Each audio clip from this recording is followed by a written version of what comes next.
Здравейте! Във връзка с нещата, които чета напоследък, искам да споделя с вас, че съм силно обезпокоен. Вечната тема – как да отслабнем ефективно, митове, методи, чрез които да го постигнем. Като човек, който се занимава с това, участвам активно в обмяна на мнения в най-различни групи, свързани с спорт, здраве, хранене и така нататък.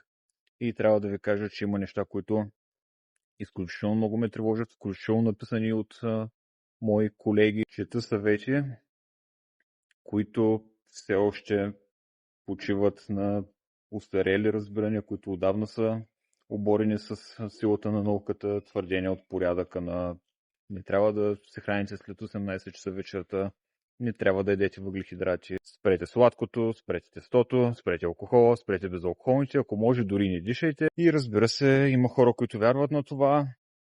Това не го казвам по никакъв начин с осъдителен или обвинителен тон. В крайна сметка не всеки е длъжен и трябва да знае тези неща, но ако вие, които гледате това, сте в кръг или спирала от неуспешни диети и хранителни режими, по-добре ги спрете и се обърнете към науката, по-специално към термодинамиката.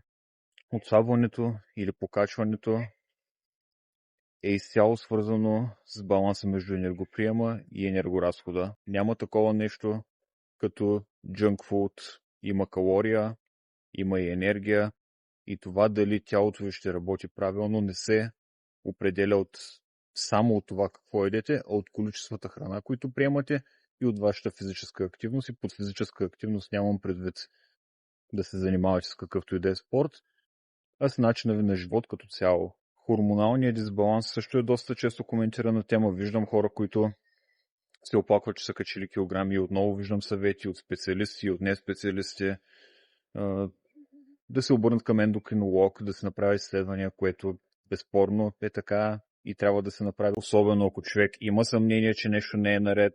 Ще ви дам пример с хипофункция на щитовидната жлеза, която и аз имам. Когато бях диагностициран, лекуващия ми лекар ми каза, че шанса да кача много килограми в следващите години е доста завишен. Не само не качих килограми, в момента изглеждам по-добре от когато и да е било. Какво имам предвид? Да, изпитвах по-голям глад.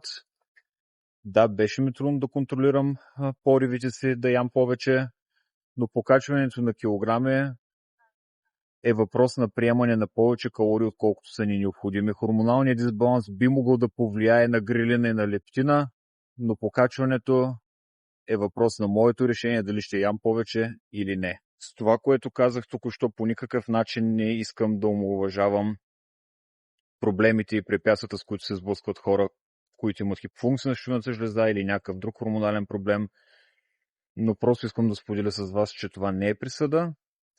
Безспорно, нещата са малко по-сложни и малко по-комплексни, но изход има. Ако пък се здраве, за което силно се надявам, нещата са дори една идея по-лесни.